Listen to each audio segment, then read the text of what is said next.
Minha diretoria, eu tava levantando um dado aqui, porque é uma coisa que sempre ficou na minha cabeça, mas eu nunca fui atrás de fato para pegar o dado assim e conferir com certeza se eu tô viajando ou não. Eu sempre tive a impressão de que o futebol argentino tem um preconceito com jogadores que atuam no Brasil.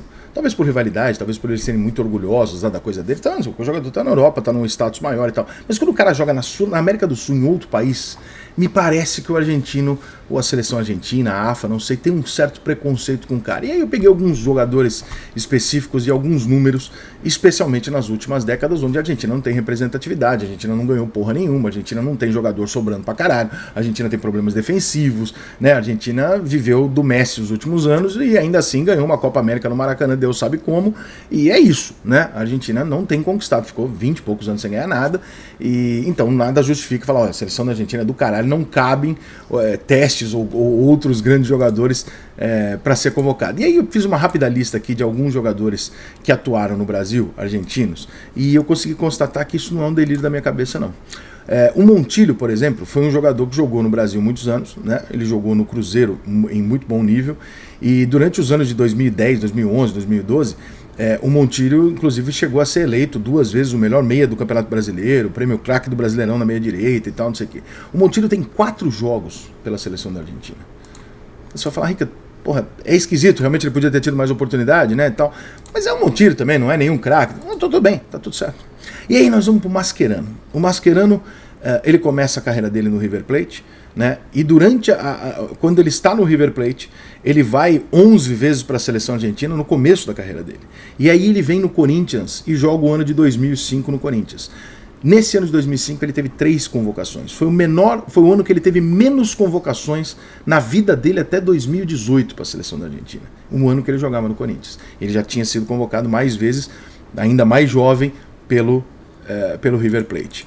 O Tevez é um jogador que passou pelo Corinthians em 2005 e 2006, que são 2 anos onde o Tevez teve, principalmente em 2005, né? Ele teve 9 convocações para a seleção argentina, no ano anterior ainda na Argentina ele teve 10, logo depois que ele sai do Corinthians ele tem 13, depois ele começa a despencar, mas aí é ele, né? Na carreira dele realmente ele começa a cair consideravelmente até chegar um momento que ele fica fora da seleção argentina. Mas também é um jogador que tem uma redução no número de convocações quando está atuando no futebol brasileiro. Insignificante, tá? Para ser justa, a do Tevez não é um caso significante. E tem aqui para mim um dos maiores casos, o mais absurdo.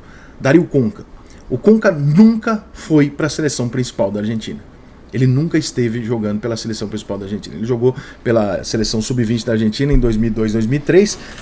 2003, na verdade, ele não chegou a jogar nenhum jogo, não. Acho que foi convocado, mas não jogou. Teve 9 jogos e 1 gol em 2002 pela seleção sub-20 da Argentina. É um jogador que atuou muito pouco pelo River Plate, foi para a Universidade Católica do Chile, para o Rosário Central, Vasco, onde ele apareceu muito bem, do Vasco ele foi para o Fluminense, no Fluminense ele fez uma grande história, né, 2008, 9, 10 e 11, depois voltou em 2014, teve uma passagem pelo Flamengo que não existiu, né, mas durante esse período todo, eu acho que nenhuma pessoa aqui discorda que o Conca foi um jogador acima da média, né? Ele chegou a ser o melhor jogador, inclusive, do Fluminense durante alguns momentos e conquistando títulos. Ele nunca foi convocado para a seleção argentina. Será que a Argentina tinha tantos jogadores melhores do que o Conca ao ponto de não testar o Conca? Ou é porque ele jogava no Brasil? Vamos para a defesa mais recente. O Kahneman, zagueiro do Grêmio, ídolo do Grêmio, jogadoraço, né? É um jogador meio cabeça quente, mas é um puta de um zagueiro, indiscutivelmente. Zagueiro canhoto, que é difícil, né? Jogou pelo São Lourenço da Argentina, e enquanto ele esteve no São Lourenço, ele nunca foi convocado até 2014, né? Começou a jogar realmente titular em 2012 para 13, 14, 15, vai para o Atlas do México, joga um pouquinho em 2015, joga 2015, 2016, 23 partidas por lá e depois ele vem para o Grêmio. E aí no Grêmio ele se firma. E ainda que no Grêmio ele tenha sido campeão da América, titular do Grêmio por muitos anos, ganhado a Copa do Brasil, tendo sido eleito aí várias vezes um dos melhores zagueiros do Brasil, por exemplo, seleção dos melhores da América em 2018 ele tem apenas 6 convocações para a seleção da Argentina, o Kahneman. E que aconteceram em 2018, no momento em que o Grêmio tinha, logo depois do Grêmio ter sido campeão da Libertadores, que tornava isso razoavelmente incontestável. Ele tem apenas 6 convocações em toda a sua carreira. O Kahneman já tem 31 anos, né? Vamos para mais um, que essa também é das bizarras, nível Conca. D'Alessandro. O D'Alessandro seguramente foi um dos melhores meias que você viu no futebol brasileiro nos últimos anos. né? O D'Alessandro, ele começa a carreira dele lá em 99, 2000 lá no River Plate, vai para a Europa, enfim, Zaragoza, Wolfsburg e tal, volta para o São Lourenço ele vai para o Internacional e faz uma carreira espetacular no Internacional como um dos maiores ídolos da história do clube. E o D'Alessandro, ele tem algumas convocações para a seleção argentina. Ele jogou 25 jogos pela seleção da Argentina. E esses jogos são o seguinte: ele vai. Nós vamos pegar aqui o momento da mudança, tá? Ele vai pro Internacional em 2008, tá? Então, até 2008, ele tem várias convocações, 2003, 2004. Quando chega em 2008 em diante, quando ele está no Internacional, ele esteve na seleção em 3 jogos amistosos. Um ele entrou faltando 5 minutos para acabar, outro ele começou jogando e saiu praticamente 10 minutos do segundo tempo, e o outro ele jogou os últimos 20 minutos contra o Brasil. Esse é o histórico do D'Alessandro depois que ele veio jogar no futebol brasileiro com a seleção da Argentina. Vocês não acham que tem alguma coisa errada aqui, não? Vocês acham o que é isso? É coincidência? É o quê? Por que o jogador argentino, quando joga no Brasil, tem esse problema, entre aspas, lá, de não ser lembrado? Porque né? Será algum tipo de pressão? Será algum tipo... Eu deixo a dúvida, eu realmente não sei. Mas não tem alguma coisa errada você olhar os últimos anos e falar, poxa, Conca e D'Alessandro nunca estiveram ali na seleção da Argentina regularmente? Porra, isso é bizarro. Os dois jogadores, né, dos melhores aqui do futebol brasileiro. O futebol brasileiro é bem melhor que o futebol argentino. Pô, como é que pode isso? E a seleção argentina tomando porrada. E na fila, não ganha nada e tal. E os caras não estão lá. E o Kahneman tem que ganhar uma Libertadores para ser lembrado 6 vezes e mal jogou. Não sei nem se entrou em campo, hein?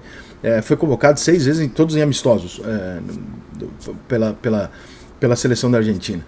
E você tem lá o dado do Mascherano, que o único ano que ele menos foi convocado foi exatamente o ano que ele esteve no Brasil. Ele já tinha sido convocado muitas vezes antes pelo River Plate, vem pro Brasil, e aí quando ele volta pra Europa, ele volta a ser convocado regularmente e tal. O Montiel eu acho que não é um cara indiscutível, mas é um exemplo, né? O Montiel é um exemplo, é um jogador que eu acho que também em algum momento ele poderia ter sido chamado. Afinal de contas, o Montiel, por mais que ele tenha tido uma carreira muito mais sul-americana do que europeia, na Universidade do Chile ele jogou muito futebol, no Cruzeiro em alguns momentos ele jogou muito futebol, no Santos ele jogou 2013 legal, mas nada de absurdo. Depois aí já foi pra a China, terminou no Botafogo e tal, aí é outra parada. Mas um jogador de 4 partidas pela seleção da Argentina, e essas partidas todas, né, naquele períodozinho ali do Cruzeiro, poxa, um jogador que deveria ter sido convocado, testado, né, apareceu midiaticamente, internacionalmente até. Isso não gera uma curiosidade em vocês de tentar entender, e talvez se tiver algum argentino, jornalista argentino aí, possa esclarecer nos comentários. Será algum tipo de preconceito, ou existe algum tipo de retaliação ao jogador argentino que atua no Brasil?